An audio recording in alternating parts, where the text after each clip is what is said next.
Hello friends, now we'll start a new topic that is coordinate geometry. Uh, Coordinate geometry, you can also call it as analytical geometry. In this, there are 2 points given. You can say two numbers are given, which represents a point in the plane space. Now, what is the meaning of this? So, what is plane space? Now you can refer to the diagram. The plane space are divided into four quadrants by two axes. The horizontal axis is called as x-axis and vertical axis is called as y-axis, and this center is called as origin. So the if you look at the value of y-axis above the origin, it is positive, and below the origin, negative. And similarly, on the right hand side of the origin, the value of x is positive, and left hand side the value of x is negative. So if you take any point in the first quadrant, the coordinates of those point will be plus and plus. But if you take any point in the second quadrant, the coordinate of that point, the y coordinate, x coordinate will be negative and y coordinate will be positive. In the third quadrant, both the coordinates will be negative, and in the fourth coordinate, x will be positive and y will be negative. The first point always represents x coordinate and second is y coordinate. Now you can see here one example. Here there are many points. A 2 4 both are positive, that's why it is in first quadrant. 7 7 first quadrant. Minus 6 4 second quadrant. Minus 8 minus 2 third quadrant. 5 minus 7 fourth quadrant.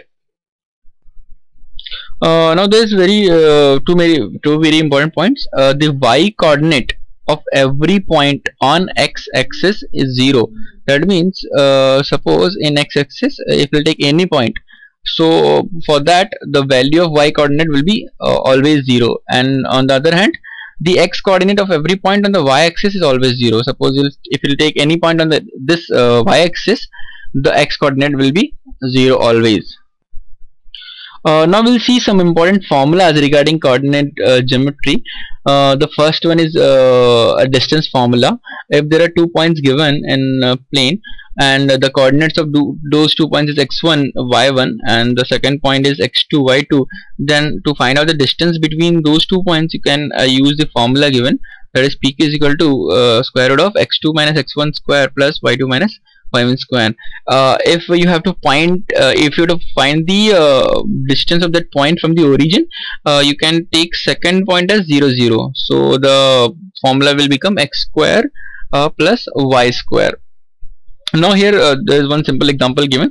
The distance point, you have to find out the distance between the point A 6, 3t and point B 12 minus t. So distance is already given 10. You have to find the value of t. So if you'll have to put all the details in the formula, so you'll get t as plus or minus 2. So for the value of t as plus or minus 2, the distance between A and B is 10. Now the second example is 2 points are given. The coordinates are given in terms of h. It is written that these 2 points are equidistant from the origin. Okay, so find the value of h. So you know that how to find the distance of a point from origin, that is x square plus y square. So if I'll apply this formula over here, you'll get the value of h as 5. So these are very simple examples. You just have to remember the formula and apply the formula, then you'll get the answer. Now next formula is section formula. Section formula means suppose you have to find out the coordinate of a point which divides a line in a certain ratio. Here it is given the 2 points A and B and 1 point P, which divides the line AB in the ratio m:n.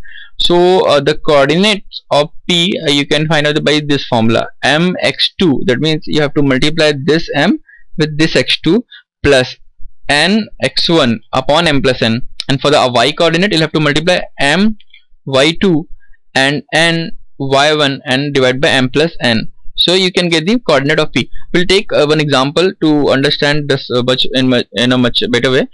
Find the coordinates of point P which divides a straight line that joins E -6, 10 and F 4 -5 in the ratio 2:3. So the value of M and N is 2 and 3. So you just have to put these values in the formula. So you'll get the answer. I have put all the values.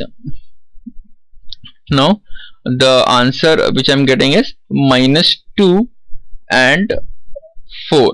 So this is the coordinate of that point P. You can see I have multiplied 2 with 4 and 3 with -6. So it should not get confused with the changed formula. Okay, so it's very simple. Suppose now if you want to find the midpoint of any line, so it's very easy. You have to just add those coordinates and divide the addition by 2. So you'll get the values of coordinates of the midpoint. This directly driven x x1 plus x2 divided by 2 will give you x coordinate of the midpoint, and y1 plus y2 divided by 2 will give the y coordinates of the midpoint. There is one example that given this C2, 5 is the midpoint of point B and D, and in point B and D there are two unknowns, that is h and k. You have to find the two unknowns. But it's very easy. I just have to put the form values. This is x coordinate and this is y coordinate. So on solving you'll get the value of h and k as 8 and 7. Now the next topic is straight lines. Any straight line can be represented in this form, that is ax plus by plus c is equal to 0, where c is a constant term. Here is one example. Suppose it is written like y is equal to 3, that means a is equal to 0. That means this line is parallel to x-axis. You can see y is equal to 3 and the line is parallel to x-axis. Suppose it is given x is equal to -7. Here b is 0. In this case the line will be parallel to y-axis. For example, here there is one more example given, x is equal to -3. It is parallel to y-axis. Suppose c is 0. That means the line will pass through the origin. Okay, the one example is x plus 2 is equal to 0. Now the very important thing, that is slope of a line. There are few points about the slope of a line. You just have to note down these points. The slope of a line given by m is equal to tan theta. If theta is acute, the slope will be positive. If theta is obtuse, the slope will be negative. Suppose if you want to find the slope of a line parallel to x-axis, in this case the theta is 0. That means slope will be 0. But if you want to find the slope of a line which is perpendicular to axis, that means parallel to y-axis, in this case theta will be 90. That means slope will be equal to infinity, which is not defined. Suppose there is 2 points given. Okay, there is point A, point B with the coordinate x1, y1 and coordinate x2, y2. You can easily find the slope by using formula of y2 minus y1 upon x2 minus x1. Please remember, the y will be in the numerator side and x will be in denominator side. Now there are certain rules regarding the slope. Suppose there are two lines which are parallel, then slope of those two lines will be equal, and if the lines are perpendicular, the slope will be if you multiply the slope of those two lines, you'll get the product as a -1. So you can easily say, if the slope of a line is m, then slope of the line perpendicular to it will be -1 upon m. Collinearity, there is one concept of collinearity. Collinearity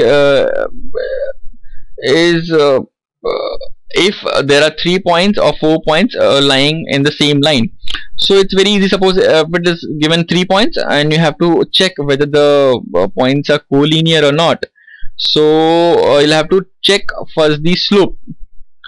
If the slope of AB and AC, AB and BC are same, and there is one common point, then you can easily say that these 3 points are collinear. Now one example given here, given the straight line y is equal to tx minus 9 and y is equal to 2x plus 3 is perpendicular to each other, find the value of t. This is representation of a line in slope intercept form, which we'll discuss in this tutorial later. Y is equal to mx plus c, where m is the slope. Okay, so for this first line the slope will be t, and for the second line slope will be 2. So if it is written both are perpendicular, that means t into 2 will be equal to minus 1. So it is clear that value of t is equal to minus half. So these are some standard representation of equation of line. First is slope intercept form, which I discussed in the last problem. Y is equal to mx plus c, where m is slope and c is intercept with y-axis. The 2-point form means if 2 points are given, then the equation of line is given by y minus y1 is equal to y2 minus y1 upon x2 minus x1 and x minus x1. These x1 y1 and x2 y2 are coordinates of those 2 points. The third form is the point slope form, where 1 point, that is x1 y1, and 1 slope m is given. So you can find the equation of the line by using this formula. If there's 2 intercept given with x-axis and with y-axis, the intercept with the x-axis is a and intercept with y-axis is b, then you can write the equation by using this formula. Now we'll take one good example. Find the equation of a straight line which has a slope of minus 3. That means the value of m is given and passes through midpoint of the line joining A and B. Now they have not given the point directly, but they have given that the point is midpoint of line joining A and B. So we can definitely find the midpoint of AB by using formula, and we'll get 4, 1. That means now we just have to find equation of that line which has a slope of minus 3 and which passes through one point, that is 4, 1. So you can directly put y minus y1 upon x minus x1 is equal to m. So we'll get the equation as y is equal to minus 3x plus 13. Now we'll see one example which was asked in GATE paper of 2012. 2 points 4, p and 0, q lie on a straight line having a slope of 3 upon 4. The value of p minus q is. It's very simple. Since you know that slope is equal to y2 minus y1 upon x2 minus x1, just put the values, and the answer for this is 3 upon 4 because it is given slope is 3 by 4. So on solving, you can easily get the p minus q is 3. So hence answer will be C. Thank you.